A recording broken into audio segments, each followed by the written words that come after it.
என்னுடைய மார்க்கு பார்த்தீங்க அப்படின்னா ரிட்டனில் வந்து என்னுடைய மார்க் வந்து ஸ்டேட்டில் செகண்ட் மார்க்கு. இன்கேஸ் எனக்கு இன்டர்வியூ கூப்பிட்ருந்தாங்கன்னா பேப்பர் இன்வாலிடேட் பண்ணல அப்படின்னா ஒரு இன்டர்வியூவில் ஆவரேஜ் மார்க் எனக்கு போட்டிருந்தா கூட வந்து ஸ்டேட்டில் ஃபஸ்ட் ரேங்க் எனக்கு கிடச்சிருக்கும் அன்றைக்கி இருந்த அந்த கேண்டிடேட்ஸ் மத்தியில். பட் நெவர்த்லெஸ் எனக்கு அது கிடைக்கல. அதுக்கப்புறம் ஹைகோர்ட்டில் ஒரு கேஸ் ஃபைல் பண்ணேன். நான் இன்வாலிடேட் பண்ணது தப்பு, that is not my mistake அப்படின்னு ஃபைல் பண்ணேன். சிங்கிள் ஜட்ஜ்மெண்ட்டில் வந்து எனக்கு ஃபேவராக வந்து தீர்ப்பு வந்துச்சு. டெப்டி கலெக்டர் போஸ்ட் கொடுக்கணும் அப்படிங்கிற மாதிரி கவர்மெண்ட் அதை கன்சிடர் பண்ணணும் அப்படிங்கிற மாதிரி ஒரு தீர்ப்பு கொடுத்துருந்தாங்க. பட் இப்போ டிவிஷன் பெஞ்ச் அப்பீல் அது டிஎன்பிஎஸ்சி போயிருக்கிறாங்க. I'm still fighting for it. But இப்போதைக்கு பண்ருட்டியில் டிஎஸ்பியாக இருக்கேன். யூத் பேப்பரின் இனிய வணக்கம். மறக்காமல் சப்ஸ்கிரைப் பண்ணுங்கள், பக்கத்தில் இருக்க பெல் ஐகானை கிளிக் பண்ணுங்கள். தேங்க்யூ. என்னுடைய பேர் பாபு பிரசாந்த். பண்ருட்டியில் டிஎஸ்பியாக இருக்கேன். என்னுடைய சொந்த ஊர் வந்து திண்டுக்கல் பக்கத்தில் ஒரு சின்ன கிராமங்க. என்னுடைய அப்பா வந்து ஒரு ரிட்டையர்ட் விஏஓ, அம்மா ஹவுஸ் ஒய்ஃபர் தான். ஒரு லோவர் மிடில் கிளாஸ் ஃபேமிலி. நினச்சதெல்லாம் கிடைக்காது. ஒரு சைக்கிள் ஸ்கூலுக்கு போகிறதுக்காக வாங்குறதுக்கு நான் 3 வருஷம் காத்திருந்தேன். நான் ஒண்டியில் பணம் போட்டு தான் சைக்கிள் வாங்கினேன். நான் அந்த அளவுக்கு தான் இருந்துச்சு. படிக்கும்போது படிப்பு நல்லா வரும், படிக்கணும், படித்தா மட்டும்தான் வந்து குடும்பம் முன்னேறும், படிப்பை தவிர வேறு எதுவுமே இல்லை அப்படிங்கிறத மட்டும் ரொம்ப கான்ஷியஸாக ரொம்ப ஆணித்தரமாக பதிகிற மாதிரி பேரண்ட்ஸ் வளர்த்தாங்க. +2 முடிக்கும்போது ஐஐடி அப்படின்னு ஒரு எஜுகேஷன் இன்ஸ்டியூஷன் இருக்குது, அது சென்னையிலலாம் இருக்குது, அது முக்கியமான ஒரு இன்ஸ்டியூஷன் அப்படிங்கிற ஐடியா கூட எனக்கு இல்லை. ஆக்சுவலாக அந்த அளவுக்கு தான் நான் படித்தேங்க. என்னோடய ஸ்கூல் வந்து எம்எஸ்பி சோலை Nadar memorial higher secondary school. படித்து முடிக்கும்போது வந்து எனக்கு இன்ஜினியரிங் கிடச்சது, எனக்கு மெடிசனும் கிடச்சது. பட்டு ஐடி ஃபீல்டுக்கு வரணுன்னு முக்கியமான ஒரு ஆம்பிஷன் வந்து பெருசாக பேஷன் அப்படிங்கிற மாதிரிலாம் ஒன்றும் இல்லை. குடும்ப சூழ்நிலை கொஞ்சம் பணம் சம்பாரித்தா பெட்டராக இருக்கும் அப்படிங்கிறதுனால வந்தேன் நான். அதனால் ஐடியில் வந்து வேலை ரொம்ப சம்பளம் அதிகமாக கிடைக்கும், சீக்கிரம் சம்பாதிக்கலாம் அப்படிங்கிற ஒரு ஆசையில் வந்து நான் இன்ஜினியரிங் போனேன். இன்ஜினியரிங் சூஸ் பண்ணேன். நான் சிஐடி கோயம்புத்தூரில் படித்தேன். படித்து முடித்தோடனே எனக்கு கேம்பஸில் HCLல பெங்களூரில் வேலை கிடச்சிது எனக்கு. அங்கே ஒரு கப்புள் ஆஃப் இயர்ஸ் ஒர்க் பண்ணேன். ஃபிட் பண்ணிவிட்டு யூஎஸ் போனேன். H1B நானாக வாங்கிட்டு யூஎஸ் போய் அங்கே போய் வேலை தேடினேன். நான் அங்கே வேலை தேடி வேலை கிடச்சிது எனக்கு. இனிஷியலாக 2009 ரிசெஷனில் எனக்கு வேலை போயிடுச்சு யூஎஸில். அங்கே போய் செட்டில் ஆனவங்க இன்ட்ரெஸ்ட் எனக்கு இருந்ததில்ல. அப்புறம் திரும்ப இந்தியாவில் அப்போ அங்கே இருக்கும்போது இந்தியாவில் வேலை கிடச்சிது. சென்னையில் பேபால்னு ஒரு கம்பெனியில் வேலை கிடச்சிது. பேபால் அப்படிங்கிறது ஒரு பே மாஸ்டர், இந்தியாவில் அதிகமாக பே பண்ணக்கூடிய ஒரு company. Was working as a managerial கேடரில் நான் ஒர்க் பண்ணிகிட்டு இருந்தேன் நான். பட்டு நீங்கள் எவ்வளோ ஏர்ன் பண்ணாலும் என்ன பொசிஷனில் இருந்தாலும் வந்து உங்களுக்கு அந்த சோஷியல் ரெக்கக்னிஷன் அப்படிங்கிறது உங்களுக்கு கண்டிப்பாக இருக்காது. ப்ரைவேட்டில் நீங்கள் எவ்வளோ பெரிய ஆளாக வேலை பார்த்தாலுமே it's very very difficult to get a social recognition. அதனால் ரொம்ப வருஷம் கழிச்சு நான் ஐடி ஃபீல்டு போய் செட்டில் ஆகி I got married as well. பொண்ணெல்லாம் கொடுத்தாங்க, கல்யாணம்லாம் பண்ணிட்டேன். அதுக்கப்புறம் வந்து கவர்மெண்ட் வேலைக்கு போகலாம் அப்படின்னு எனக்கு ஒரு தாட், ஒரு எண்ணம் வந்துச்சு. அப்போ தான் கவர்மெண்ட் எக்ஸாமுக்கெல்லாம் ஏஜ் லிமிட்டே நான் பார்க்குறேன். அது வரைக்கும் பெருசாக நான் பாதர் பண்ணவே இல்லை. சரி, இனிமேல் நம்ம போகிற ஆப்ஷன் இருக்கா, ஏஜ் லிமிட்ஸ் எல்லாம் இருக்கான்னு பார்க்கும்போது யூபிஎஸ்சியில் எனக்கு ஒரு அட்டெம்ப்ட் மட்டும்தான் பாக்கி இருந்துச்சு. பட் டிஎன்பிசியில் எனக்கு வந்து 3 அட்டெம்ப்ட்டு 3 or 4 அட்டெம்ப்ட்ஸ் எனக்கு பாக்கி இருந்தது. அதனால நான் டிஎன்பிசி சூஸ் பண்ணேன். குரூப் 1 போனால் ஒரு நல்ல ப்ரொஃபைல், நம்ம ஸ்டேட்லேயே ஒர்க் பண்ணலாம். அதில் அட்டெம்ப்ட்ஸ் எனக்கு இல்லை யூபிஎஸ்சியில். அதுதான் மேஜர் ரீசன் ஆக்சுவலாக. அதனால் இதை சூஸ் பண்ணேன் நான்.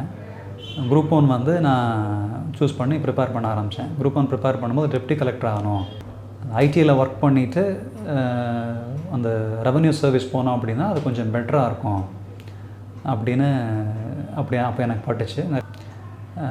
என்னுடைய ஃபஸ்ட்டு அட்டெம்ப்டில் வந்து எனக்கு டிஎஸ்பி போஸ்ட்டு கிடச்சது குரூப் 1ல். பட்டு அது ரொம்ப சாட்டிஸ்ஃபைடாக எனக்கு இல்லை. டிஎஸ்பி போய் நம்ம நல்லா வேலை பார்க்க முடியுமா அப்படிங்கிற மாதிரி தான் எனக்கு I was more doubtful about my self. அதனால் திரும்பவும் அதே எக்ஸாம் தான் கொடுத்தேன் நான். திரும்ப கொடுக்கும்போது திரும்பவும் எனக்கு டிஎஸ்பி தான் கிடச்சது. வேறு போஸ்ட் எனக்கு வரல. அஃப்கோர்ஸ் மற்ற ஆப்ஷன்ஸ் இருந்தது, பட் இருக்கிறதுல பெட்டராக எனக்கு டிஎஸ்பி கிடச்சது திரும்பவும். அப்போ நான் சூஸ் பண்ணல. தேர்ட் டைமும் அதே குரூப் 1 எக்ஸாம் எழுதினேன் நான். தேர்ட் டைம் எழுதும்போது வந்து என்னுடைய பேப்பர் இன்வாலிடேட் ஆகிடுச்சு. எனக்கு இன்டர்வியூக்கே கால் வரல. நான் தேர்ட் டைம் எழுதும்போது அந்த எக்ஸாமை நான் ரொம்ப நல்லா எழுதினேன்.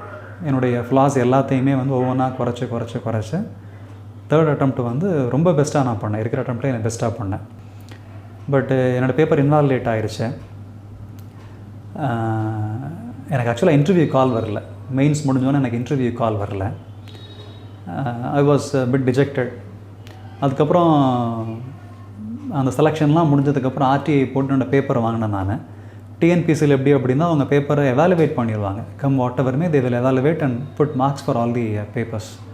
அதுக்கப்புறம் தான் இன்வாலிடேட் பண்ணுறது, அது பேனலில் போய் முடிவு பண்ணுவாங்க. ஸோ என்னுடைய மார்க்கு பார்த்தீங்க அப்படின்னா ரிட்டனில் வந்து என்னுடைய மார்க் வந்து ஸ்டேட்டில் செகண்ட் மார்க்கு.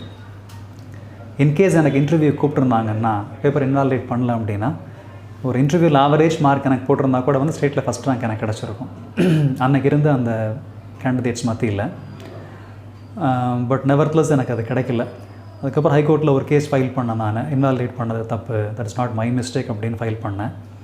சிங்கிள் ஜட்ஜ்மெண்ட்டில் வந்து எனக்கு ஃபேவராக வந்து தீர்ப்பு வந்துச்சு. டெப்டி கலெக்டர் போஸ்ட் கொடுக்கணும் அப்படிங்கிற மாதிரி, கவர்மெண்ட் அதை கன்சிடர் பண்ணணும் அப்படிங்கிற மாதிரி ஒரு தீர்ப்பு கொடுத்துருந்தாங்க. பட் இப்போ டிவிஷன் பெஞ்ச் அப்பீல் அது டிஎன்பிஎஸ்சி போயிருக்கிறாங்க. I am still fighting for it. But இப்போதைக்கு பண்ருட்டியில் டிஎஸ்பியாக இருக்கேன். ப்ரிப்பரேஷன் எக்ஸ்பீரியன்ஸை வந்து நான் ஷேர் பண்ணணும் அப்படின்னா, நான் வந்து ப்ரிப்பேர் பண்ணும்போதே வந்து I was 30+ that time. I was married. எனக்கு வந்து அப்போ ஒரு குழந்தை இருந்தது. My job is a very competitive job. ஏற்கனவே சொன்ன மாதிரி வந்து பேப்பரில் வந்து ரொம்ப சம்பளம் சும்மா கொடுத்துட மாட்டாங்க. ப்ரைவேட் கம்பெனியில் கொடுக்குற சம்பளத்தை அதிகமாக தான் வேலை வாங்குவாங்க. அதெல்லாம் நல்ல company. So it's a very competitive job. அதனால் வந்து இவ்வளோ காம்படிஷனில் எனக்கு அட்டம்ஸ் ரொம்ப அதிகமாக இல்லை. 3 அட்டம்ஸ் தான் பாக்கி இருந்துச்சு எனக்கு நான் ப்ரிப்பேர் பண்ணும்போது குரூப் 1க்கு. அதனால் இந்த 3 அட்டம்ப்டை நம்பி நான் போஸ்ட்டை விட்டுட்டு நான் போக முடியாது. இருக்கிற வேலையை விட்டுட்டு நான் கவர்மெண்ட் எக்ஸாம் ப்ரிப்பேர் பண்ண முடியாது. சம்பளத்தை நம்பி தான் எனக்கு சோறு. அதனால் மேபி பேச்சுலராக இருந்தால் பண்ணியிருந்திருக்கலாம். எனக்கு கல்யாணம் குழந்தைங்களாம் பிறந்தது ஆக்சுவலாக. அதனால் ஒர்க் பண்ணிவிட்டு ஒரு ஃபேமிலி லைஃப்பில் இருந்து படிக்கிறதுங்கிறது it was very very challenging for me. அந்த எக்ஸ்பீரியன்ஸை என்னால் ஷேர் பண்ண முடியும். மற்றபடி ஹார்ட் ஒர்க் அப்படிங்கிறது it's common for everyone. So இப்போ என்னுடைய சிச்சுவேஷனில் ஒரு ஒர்க் பண்ணிவிட்டு நீங்கள் படிக்கணும் அப்படின்னா அந்த படிக்கிற டைம் வந்து எல்லோரும் மாதிரி நார்மலாக காலையில் கொஞ்சம் சீக்கிரம் எழுந்திரிச்சு நான் படிக்க ஆரம்பித்தேன். திரும்ப நைட் வரதுக்கு லேட் ஆகிரும், மீட்டிங்ஸ் எல்லாம் இருக்கும். நைட்டு வந்து கொஞ்சம் லேட் நைட் நான் படிக்க ஆரம்பித்தேன். பட் அந்த டைம் எனக்கு பத்தலை. அதுக்கப்புறம் நான் என்ன பண்ணேன் வந்து என் ட்ராவல் டைமெல்லாம் நான் படிக்க ஆரம்பித்தேன். ட்ராவல் டைமு போக வர நேரம் எல்லாமே நான் படிக்க ஆரம்பித்தேன். அந்த ட்ராவல் டைம் எனக்கு பத்தலை. அதுக்கப்புறம் என்னுடைய ரொட்டீன் லைஃப் எல்லாத்துலேயுமே நான் படிக்க ஆரம்பித்தேன். அதாவது அந்த ப்ரிப்பேர் பண்ண ஆரம்பித்து ஒரு 1 இயர் கழித்து என்னுடைய ஸ்கெட்யூல் ஒன் டே எப்படி இருக்கும் அப்படின்னா, காலையில் எந்திரிக்கணும். 5 மணிக்கு எந்திரிச்சோம் அப்படின்னா ஒரு 3.5 hours 8 வரைக்கும் படிக்கலாம். இது நடுவில் ரெஸ்ட் ரூம் போகணும், பல்லு விளக்கணும். இது எல்லாம் வந்து படிச்சுட்டே தான் பண்ணுவேன் நான். எங்கே போனாலும் வந்து ஒரு புக் கூடயே இருக்கும். ஆக்சுவலாக குறைஞ்சபட்சம் மொபைல் கூட இருக்கும். அந்த மொபைலில் வந்து நோட்ஸ் எல்லாம் பக்காவாக இருக்கும். எல்லா நோட்ஸ் எடுத்து வச்சுருப்பேன் நான். ஸோ அதை வச்சுக்கிட்டே தான் நான் எல்லா வேலையும் பண்ணேன் நான். 3.5 hours வந்து என்னுடைய நார்மல் ரொட்டீன் ஆக்டிவிட்டீஸ் கூட நான் பழகிட்டேன். இதனால் 3.5 hours சேவ் பண்ண முடிஞ்சது. 3.5 hours வந்து நான் படிச்சிருவேன். பட் ரீகலெக்ட் பண்ண மாட்டேன். படிக்கிறது ஒன்று, அதை ரீகலெக்ட் பண்ணுறது ஒன்று. சரிங்களா? எவ்வளோ தூரம் ரீகலெக்ட் பண்ணுறோம் அந்தளவுக்கு நமக்கு ஞாபகம் இருக்கும் அது. ஸோ ரீகலெக்ட் பண்ணுற டைம் வந்து எனக்கு ட்ராவல் டைம். இங்கேருந்து ஆஃபீஸ்க்கு எனக்கு 1/2 hour பஸ்ஸு ட்ராவல் டைமு. என் வீட்டிலேருந்து நான் பஸ் ஸ்டாப்புக்கு போகிறதுக்கு 10 நிமிஷம் நடந்து போகிறதுக்காகும். அந்த 10 நிமிஷம் நடந்து போகிற தூரம், நான் பஸ்ஸுக்கு வெயிட் பண்ணுற நேரம், நான் பஸ்ஸில் ஏறி உட்காந்து இறங்கி ஆஃபீஸ் போகிற நேரம், ஆஃபீஸில் மேலே போய் உட்காந்த வரைக்கும் நான் ரீகலெக்ட் பண்ணிடுவேன் நான். எனக்கு ஒரு 40 minutes மொத்தமாக டைம் வரும். இந்த 40 minutes நான் ரீகலெக்ட் பண்ணி முடிச்சதில் எனக்கு சின்ன சின்ன விஷயம் மறந்துருக்கும். படித்ததுலையும் ரீகலெக்ட் பண்ணும்போது சில விஷயம் மறந்துன்னு இருக்கும். ஆஃபீஸ் போன உடனே ஃபஸ்ட்டு 15 minutes வந்து எல்லாத்தையும் நான் திரும்ப பார்த்துருவேன் நான், என்னென்ன மிஸ் பண்ணோம் அப்படின்னு. புக்ஸ் எல்லாம் பேக்லேயே இருக்கும், ரெடியாக வச்சுருப்பேன் நான். இது வந்து எனக்கு காலையில் ஸ்கெடியூல் முடிஞ்சிடும். விச் மீன்ஸ் வந்து 3.5 + 45 minutes + 15 minutes வந்து ஒரு 4.5 hours சாலிடாக படிச்சிட முடியும் காலையில். திரும்ப வந்து லஞ்ச் பிரேக்கில் நான் படிப்பேன் நான். லஞ்ச் பிரேக்கில் வந்து எல்லோரும் வந்து கேஃபெட்ரியா போய் மொத்தமாக லஞ்ச் சாப்பிடுவாங்க. ஒரு பிரேக் டைம் மாதிரி அது. பட் எனக்கு டைம் இல்லை அப்படிங்கிறதுனால வந்து நான் லஞ்சை என் டெஸ்க்லேயே எடுத்துப்பேன் நான் தனியாக லஞ்ச் சாப்பிடுவேன் நான், சேர்ந்து சாப்பிட மாட்டேன் நான். என் டெஸ்கில் வந்து மற்ற எல்லோரும் போனதுக்கப்புறம் லேப்டாப் ஆஃப் பண்ணிவிட்டு வந்து இல்லை லேப்டாப்லேயே வந்து ஆன்லைனில் நான் படிக்கிறது. பெரும்பாலும் வந்து லேப்டாப் அதிகமாக யூஸ் பண்ணேன். என்னுடைய ஒர்க் அந்த மாதிரி இருந்ததுனால ஹார்ட் காப்பீஸ் விட சாஃப்ட் காப்பி ரொம்ப அதிகமாக யூஸ் பண்ணேன் நான். ஸ்டேட் போர்ட் புக்ஸ் எல்லாம் வந்து எல்லாமே சாஃப்ட் காப்பி வச்சுருந்தேன். எல்லா புக்ஸ் சாஃப்ட் காப்பி எனக்கு இருந்துச்சு, இன்க்ளூடிங் லக்ஷ்மிகாந்த், அந்த கான்ஸ்டியூஷனுக்கான ஸ்டாண்டர்ட் புக். ஆக்சுவலாக எல்லாமே சாஃப்ட் காப்பி வச்சு தான் படித்தேன் நான். ஸோ அந்த லஞ்ச் டைமில் வந்து சாப்பிட்டுக்கிட்டே வந்து லஞ்ச் பண்ணுற மாதிரி இருக்கும். அது 1 ஹவர் கிடச்சிரும் எனக்கு. திரும்ப ஈவினிங் ட்ராவல் டைம் ஒரு 45 மினிட்ஸ் வீட்டுக்கு போகிற வரைக்கும். ட்ராவல் டைம் முடிஞ்சதுக்கப்புறம் போகிறதுக்கே மணி 8-8:30 ஆகும் ஆக்சுவலாக. அதுக்கப்புறம் திரும்ப ஒரு 1/2 hour ஃபேமிலி டைம். 9 மணிக்கு திரும்ப ஆரம்பித்தோம் அப்படின்னா 9 to 12 வரைக்கும் படிக்கணும். ஒரு 5 hours ஸ்லீப்பு. இந்த ஸ்லீப்பிங் டைம் வந்து ரொம்ப குறைச்சிக்கிட்டேன். Of course it was very very stressful. ரொம்ப ஸ்ட்ரெஸ்ஃபுல்லாக இருந்துச்சு ஒரு பாயிண்டில். But I got used to at some point of time. இந்த ஃபைண்டிங் டைம் அப்படிங்கிறது அந்த டெய்லி முண்டேன் ஆக்டிவிட்டீஸில், உங்கள் டெய்லி நார்மல் ஆக்டிவிட்டீஸில் கூட சேர்ந்து நீங்கள் படிக்க பழகிட்டீங்க அப்படின்னா உங்களுக்கு டைம் நிறையா கிடைக்கிற மாதிரி இருக்கும். இதனுடைய ட்ராபேக் என்ன அப்படின்னா, விச் மீன்ஸ் இப்போ நான் காலையில் ஒரு 4 hours படிச்சிடுறேன், ஈவினிங் கண்டிப்பாக ஒரு 4 hours படிச்சிடுவேன், நைட்டு கண்டிப்பாக ஒரு 3 hours படிச்சிருவேன் நான். என்னோடய ட்ராவல் டைம் சேர்த்து ஒரு 4 hours கொண்டு வந்துடுவேன் நான். மதியம் பிரேக்கில் 1 hour படிச்சிருவேன் நான். விச் மீன்ஸ் 9 hours நான் படிக்கிறேன் நான். இதுக்கு மேலே ஃபுல் டைம் படிக்கிறவங்க படிக்க மாட்டாங்க. பட் இதில் ப்ராப்ளம் என்ன வரும் அப்படின்னா, 9 hours வந்து நீங்கள் ஃபோக்கஸ்டாக படிக்கணும். நீங்கள் ஒர்க்கும் ஃபோக்கஸ்டாக பண்ணணும், இந்த படிக்கிற டைமும் நீங்கள் ஃபோக்கஸ்டாக பண்ணணும். விச் மீன்ஸ் உங்களுக்கு பிரேக்கே இல்லாத மாதிரி இருக்கும். மைண்ட் வந்து ரொம்ப ஆக்குப்பைடாக இருக்கிற மாதிரி இருக்கும். Trust me, you will get used to it at some point of time. நீங்கள் உங்களுக்கு அந்த சோஷியல் லைஃபே இல்லாத மாதிரி ஆகிடும். சோஷியல் லைஃப் உங்களுக்கு கண்டிப்பாக இருக்காது. யார்கிட்டையும் நீங்கள் பேச மாட்டீங்க, உங்களுக்கு பேச டைம் இருக்காது. I used to have an active social life in IT industry. அது ரொம்ப காமன் ஐடியில். அப்போ கொஞ்சம் கொஞ்சமாக நீங்கள் அப்படி விலகி வந்து யாரும் உங்கள் பக்கத்துலேயே வரமாட்டாங்க ஒரு பாயிண்டில். இனிஷியலாக வந்து ஃபேமிலியில் வந்து இதை ஏற்றுக்கிறது கஷ்டமாக இருந்துச்சு. பட் ஒரு பாயிண்ட்டுக்கு மேலே அதை அக்செப்டட். என் ரிலேட்டிவ்ஸ் யாரும் வரல. நான் படிக்கிறத வந்து ஒரு சர்க்கிளுக்கு மேலே யாருக்கும் நான் சொல்லலை. அதனால் எனக்கு அந்த ப்ரெஷர் இல்லாமல் போச்சு. பட்டு இவன் எங்கே கூப்பிட்டாலும் வரமாட்டாருங்கிற மாதிரி இம்ப்ரெஷன் ஆகி போச்சு. மதிக்க மாட்டான், வரமாட்டாங்கிற மாதிரி அவங்க நினச்சிக்கிட்டாங்க. It was good, it worked well for me. எனக்கு டைம் கிடச்சது. அதே மாதிரி சாட்டர்டேஸ் வந்து கம்ப்ளீட்டாக நான் யூஸ் பண்ணிப்பேன் நான். சண்டேஸ் வந்து கண்டிப்பாக half a day ஃபுல்லாக யூஸ் பண்ணிப்பேன். சண்டே ஒரு half a day மட்டும் ஒரு பிரேக் எடுத்துப்பேன் ஃபேமிலிக்காக. இது வந்து எனக்கு டைம் வந்து I was able to get ample time. அதே மாதிரி என்னுடைய ஐடி இண்டஸ்ட்ரியில் வந்து லீவ்ஸை வந்து கம்ப்ளீட்டாக யூட்டிலைஸ் பண்ணுவேன் நான். லீவ்ஸ் வந்து ஏதோ அதர் ரீசன் சொல்லிவிட்டு லீவ்ஸ் வந்து கம்ப்ளீட்டாக நான் யூட்டிலைஸ் பண்ணேன் நான். என்னால் பேலன்ஸ் அவுட் பண்ணி போக முடிச்சு. அஃப்கோர்ஸ் சில சமயம் வந்து ஒர்க் ரொம்ப அதிகமாக இருக்கும். பட்டு எவ்வளோ ஒர்க்கு டைட்டாக இருந்தாலும் எந்த ஒரு நாள்லையும் மினிமம் 4 hours கண்டிப்பாக படிச்சிடணும் அப்படிங்கிறதுல மட்டும் ரொம்ப கான்ஷியஸாக இருந்தேன் நான். உடம்பு சரி இருக்கோ உடம்பு சரியில்லையோ. ஒன்ஸ் வந்து ஹாஸ்பிட்டலைஸாக இருந்தேன் நான் அப்பெண்டிக்ஸ் ஆப்ரேஷனுக்கு. ஹாஸ்பிட்டலைஸாக இருந்தாலுமே கூட 4 hours படிச்சிடணும் அப்படிங்கிறத கான்ஷியஸாக இருந்தேன் நான் ஃப்ரெஷ்ஷாக படிக்கிறேன், நான் படித்ததை படிக்கிறேன், நான் பேப்பர் படிக்கிறேன் அப்படிங்கிறதெல்லாம் இல்லை. 4 hours எக்ஸாமுக்காக ஸ்பெண்ட் பண்ணிடணும். இதுதான் கன்சிஸ்டன்சிங்கிறது. இது வந்து பல்லு விளக்குற மாதிரி, பாத்ரூம் போகிற மாதிரி. காலைல பல்லு விளக்காம சாப்பிட முடியாது யாரும். எக்ஸாமுக்கு நீங்கள் படிக்கிறீங்க அப்படின்னா அது பல்லு விளக்குற மாதிரி இருக்கணும். That is called is consistency. கன்சிஸ்டண்ட்டாக கம் வாட் எவர் மே.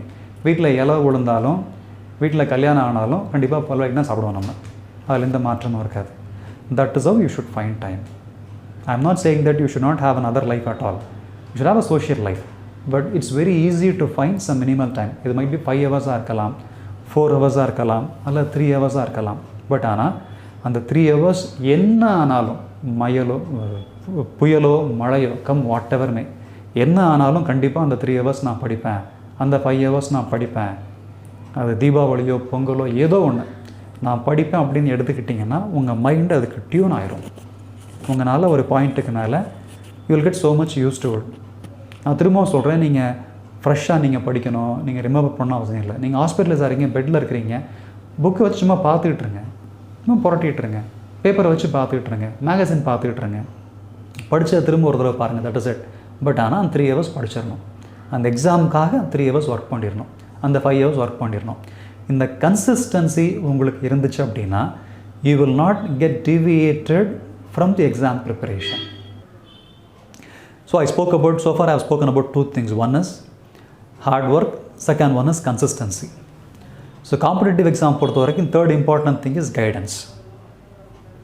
அது வந்து ரொம்ப இம்பார்ட்டண்ட். அந்த கைடன்ஸ் வந்து எந்த அளவுக்கு உங்களுக்கு கரெக்டாக இருக்கோ அந்த அளவுக்கு நீங்கள் சீக்கிரம் போஸ்ட்டு வாங்கிடலாம். கைடன்ஸ் அப்படின்னா நான் கோச்சிங் இன்ஸ்டியூட்ஸ் நான் மீன் பண்ணல, சரிங்களா? கோச்சிங் இன்ஸ்டியூட்ஸ் வந்து கைடன்ஸ் கொடுத்தாங்கன்னா தட் இஸ் ஃபைன். கைடன்ஸ் வேறு, ட்ரைனிங் வேறு. ஒரு டிகிரி முடிச்சுட்டு வர்ற கேண்டிடேட்டு, ஒரு பிஇஓ பிஎஸ்சியோ பிஏஓ ஒரு டிகிரி முடிச்சுட்டு வர்ற கேண்டிடேட்டுக்கு திரும்ப போய் சப்ஜெக்டை கிளாஸில் உட்காந்து சொல்லி கொடுக்கணுங்கிறது எனக்கு தெரிஞ்சு பெருசாக அவசியம் இல்லை. மேபி ஆர்ட்ஸ் படிச்சுட்டு வர்றவங்களுக்கு மேத்ஸ் கிளாஸ் எடுத்தாங்கன்னா தட் இஸ் ஓகே, சரிங்களா? அதே மாதிரி கம்ப்யூட்டர்ஸ் எனக்கு தெரியல, நான் கம்ப்யூட்டர்ஸ் பற்றி கற்றுக்கணும், தட் இஸ் ஓகே. நான் ஜாகிரஃபி முன்ன பின்ன படிச்சதில்லை, ஜாகிரஃபி எனக்கு ஆப்ஷனல், அதனால் நான் அதை கொஞ்சம் கற்றுக்கணும்னு நினைக்கிறேன், ஃபவுண்டேஷன் ஸ்ட்ராங்காக இருக்கணும்னு நினைக்கிறேன், you can go for some training. அதை நான் தப்புன்னு சொல்லலை. ஆனால் ட்ரைனிங் மூலமாக மட்டும் கிளியர் பண்ண முடியுமானா இல்லை. There is a difference between training and guidance. Guidance is all about correcting your mistakes. Training is about teaching something. இதில் இந்த டீச் பண்ணி நீங்கள் ட்ரைனிங் எடுத்துக்கிட்டு பண்ணுறதுங்கிறதெல்லாம் இல்லை. someone should be there to guide you.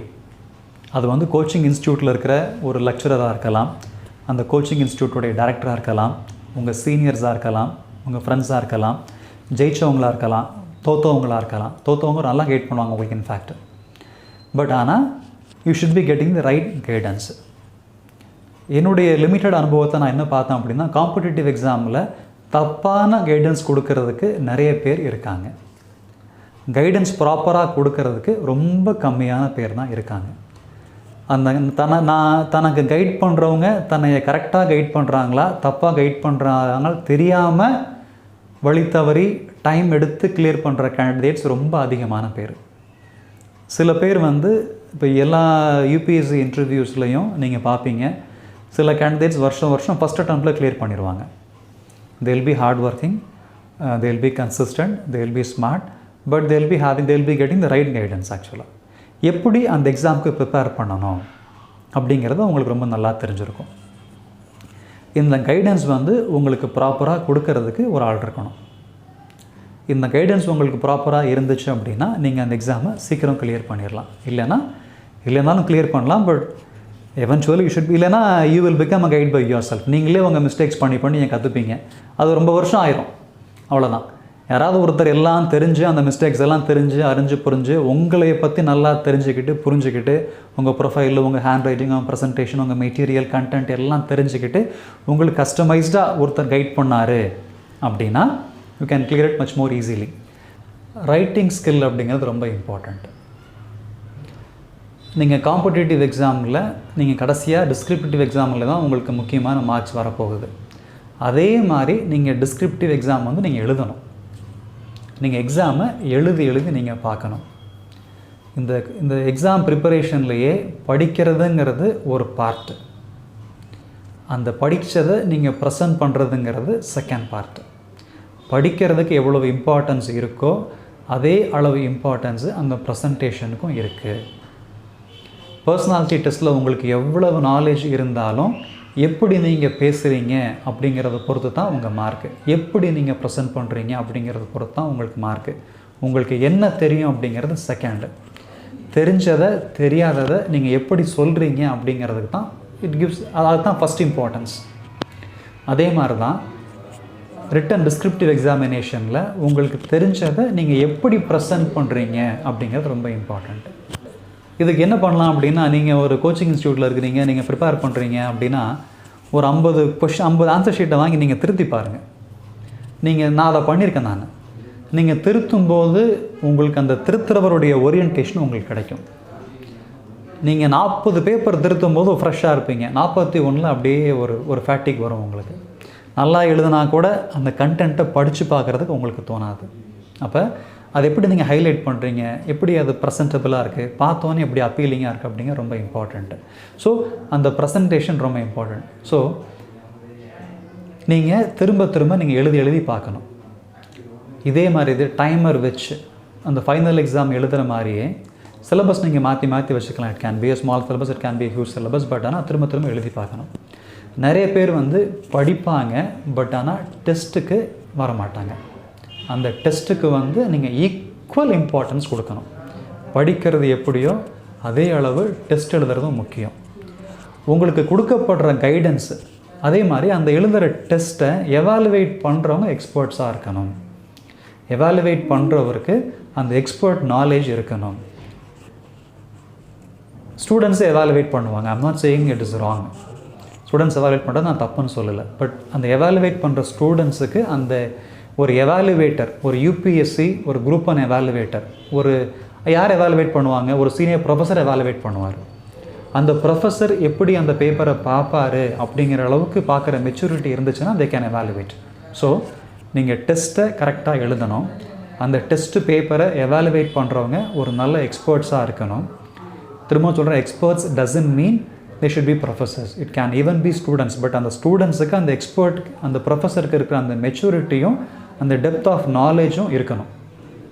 So அந்த எக்ஸ்பர்ட்ஸ் வந்து உங்கள் பேப்பரை எவாலுவேட் பண்ணணும். உங்கள் கைடன்ஸ் வந்து நல்ல கைடன்ஸு, உங்களுக்கு ப்ராப்பராக கைட் பண்ணுறாங்க. உங்கள் ஃப்ரெண்ட்ஸோ, கோச்சிங் இன்ஸ்டியூட்டோ, whatever it is, whomever it is, உங்களுக்கு கைட் பண்ணுறாங்கன்னா நீங்கள் எழுதுகிற டெஸ்ட்டில் அந்த எவாலுவேட்டர் திருத்துறதுல உங்களுக்கு மார்க்ஸ் வந்து அதிகமாக வந்துக்கிட்டே இருக்கணும். உங்களால் அந்த எழுதுகிற டெஸ்ட்டில், இப்போ இன்றைக்கி வந்து நீங்கள் ப்ரிலிம்ஸ் எழுதுறீங்க, மெயின்ஸ் எழுதுறீங்க, இந்த வருஷம் எழுதுறீங்க, உங்களுக்கு வந்து மெயின்ஸ் கிளியர் ஆகாதுன்னு தெரிஞ்சிருச்சு. அடுத்து 1 இயர் டைம் இருக்குது. இந்த 1 இயர் டைமில் ஃபார் எக்ஸாம்பிள் நீங்கள் ஃபுல் சிலபஸில் அதே 3 ஹவர் டைமில் ஒரு 10 எக்ஸாம் எழுதுறீங்க. உங்களுக்கு கைடன்ஸ் ப்ராப்பராக இருக்குது அப்படின்னா இந்த 10 எக்ஸாம்லையும் நீங்கள் வந்து கிராஜுவலாக உங்கள் மார்க் கூடிக்கிட்டே இருக்கணும். Which means your guidance is proper. Someone should be able to see your paper, see the content, see the presentation, and someone should be able to correct you on a customized way. இது வந்து அடுத்தடுத்த எக்ஸாமில் உங்களுக்கு mark கூடிக்கிட்டே இருக்கணும். நீங்கள் சொந்தமாக கூட எழுதலாம், சரிங்களா? ஆன்லைன்லேயே இப்போ டெஸ்ட் நிறைய பேர் வைக்கிறாங்க, and they are doing a decent job. நீங்களே உங்களுக்கு அந்த சின்சியாரிட்டி டிசிப்ளின் இருந்தால் நீங்களே உட்காந்து 3 ஹவர்ஸ் எழுதுங்க. ஒரு எக்ஸ்பர்ட்டுக்கு அனுப்புங்க. எங்கேயோ படித்த கோச்சிங் இன்ஸ்டியூட்டாக இருக்கலாம், இல்லை யாரோ ஒருத்தர் எங்கேயோ ஐஏஎஸ்ஸாக இருக்கலாம், அவங்க கரெக்ட் பண்ணி கொடுக்கலாம். இல்லை பழைய கேண்டிடேட்டாக இருக்கலாம், கரெக்ட் பண்ணி கொடுக்கலாம். அதை நீங்கள் ஃபீட்பேக் வாங்கிக்கிங்க, திரும்ப அந்த எக்ஸாம் எழுதுங்க, சரிங்களா? பட் ஆனால் உங்களுக்கு கைடன்ஸ் ப்ராப்பராக இருக்குது அப்படின்னா அந்த மார்க் வந்து இட் ஷுட் இன்க்ரீஸ் கிராஜுவலி. அப்போ தான் நீங்கள் ப்ராப்பராக எஃபர்ட் போடுறீங்கன்னு அர்த்தம், உங்கள் ப்ரெசன்டேஷன் ப்ராப்பராக இருக்குதுன்னு அர்த்தம். when your marks consistently increases with the right questions, நீங்கள் எழுதுகிற கொஷின் குவாலிட்டியாக இருக்கணும். அந்த டெஸ்ட் வந்து it should be mimicking your final examination. அது very important. so that is where you can gauge yourself. நான் ஃபைனல் எக்ஸாமில் போய் உட்காந்து எழுதி தான் அந்த டிஸ்கிரிப்டிவ் எக்ஸாம் போய் நான் எழுதி நான் மார்க் சரியாக வரலன்னு முடிவு பண்ணுறது முட்டாள்தனம். அதுக்கு முன்னாடியே குறைஞ்சபட்சம் ஒரு 2 மாதம் 3 மாதத்துக்கு முன்னாடியே நீங்கள் வருஷக்கணக்காக ப்ரிப்பேர் பண்ணுறீங்க. நீங்கள் ஃபஸ்ட் டைம் ப்ரிப்பேர் பண்ணால் you won't be having time. அதுக்கு மேலே அங்கே ஒரு ஃபவுண்டேஷன் லெவலில் நீங்கள் ப்ரிப்பேர் பண்ணுறதுக்கு ஒரு ஃபுல் டைம் ப்ரிப்பேர் பண்ணுறவங்களுக்கு 1 இயர் போதும். ஒரு நாளைக்கு நீங்கள் 10 ஹவர்ஸ் 12 ஹவர்ஸ் படிக்கிறீங்க அப்படின்னா 1 இயரில் வந்து you can cover the foundation. someone who has decent knowledge, someone who regularly reads newspapers, அந்த மாதிரி ஒரு candidate, someone who has a decent subject knowledge, உலக அறிவு கொஞ்சம் இருக்குது அப்படிங்கிறவங்க ஃபுல் டைம் படிக்கிறாங்கன்னா 1 இயரில் சப்ஜெக்ட் கண்டிப்பாக கவர் பண்ணிடலாம். அதிகபட்சம் 1.5 வருஷம், 1.5 இயர்ஸுக்கு மேலே நீங்கள் சப்ஜெக்டில் கவர் பண்ணுறதுக்கு எதுவும் இல்லைங்க. அதுதான் உண்மை. அதுக்கு மேலெல்லாம் உங்கள் ப்ரெசன்டேஷன் தான், நீங்கள் ரிவிஷன் தான், you are sprucing up your skills, you are correcting your mistakes. அப்போ அந்த ஃபைனல் எக்ஸாம் போகிறதுக்கு ஒரு 2-3 மந்த்ஸ் குறைஞ்சபட்சம் முன்னாடியே நீங்கள் அந்த மாதிரி எக்ஸாம் எழுதி பார்த்துட்டு அதில் உங்கள் லெவல் உங்களுக்கு தெரியணும். And you should be able to correct your mistakes and improve upon your score gradually. So let me again repeat, நீங்கள் டெஸ்ட்டு கண்டிப்பாக எழுதணும். அந்த டெஸ்ட்டுக்கான கொஷின்ஸ் வந்து குவாலிட்டியான கொஷின்ஸாக இருக்கணும். It should be mimicking your final examination. அதை எவாலுவேட் பண்ணுறவங்க they should be a matured evaluators. அதை எவாலுவேட் பண்ணுறவங்க மல்டிபிள் பர்சன்ஸாக இருக்கணும். தட்ஸ் வெரி இம்பார்ட்டன்ட், சரிங்களா? ஒரே எவாலுவேட்டர் மட்டும் திரும்ப திரும்ப எவாலுவேட் பண்ணுறாரு, அவர்கிட்ட மட்டும் நீங்கள் நல்ல மார்க் எடுத்தீங்கன்னா தட் இஸ் நாட் ரைட். உங்கள் எவாலுவேட்டர் வந்து மெச்சூர்ட் செட் ஆஃப் எவாலுவேட்டர்ஸ். பேப்பர் மாறி மாறி போகணும். எல்லாருமே நல்ல மார்க் போடுறாங்க, எல்லாருடைய பார்வையிலையுமே நல்லா இருக்குது. Which means you are giving your content well, you are doing your presentation well, your paper is appealing. You will get through the examination. Okay. So இது வந்து அந்த ரைட் கைடன்ஸுக்கும் ராங் கைடன்ஸுக்கும் நீங்கள் எப்படி டிஃப்ரென்ஸ் பண்ணுறது அப்படிங்கிறது, சரிங்களா? இந்த நுணுக்கமாக சொல்லணும் அப்படின்னா கைடன்ஸ் அப்படிங்கிறது இட் வேரிஸ் அப்பான் பர்சன். ஒவ்வொருத்தருக்கும் ஒரு மாதிரி கைடன்ஸ் இருக்கும். இந்த டெம்ப்ளேட் கைடன்ஸ் அப்படிங்கிற மாதிரி இல்லை. டெம்ப்ளேட் என்ன அப்படின்னா அது உலகத்திலே எல்லாருக்கும் இருக்கிற காமன் டெம்ப்ளேட்டு தான். ஹார்ட் ஒர்க்கு, கன்சிஸ்டன்சி தான். வேறு டெம்ப்ளேட் சக்ஸஸ்க்கு வேறு காமன் டெம்ப்ளேட் எதுவுமே இல்லை.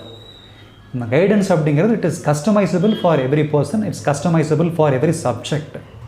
அதனால் அது வந்து ஒவ்வொருத்தருக்கும் ஏற்ற மாதிரி தான் கொடுக்க முடியும். அது காமனாலாம் கொடுக்க முடியாது. தட் வில் பி, அதுதான் தப்பான கைடன்ஸ் ஆக்சுவல். அந்த மாதிரி கொடுக்கக்கூடாது.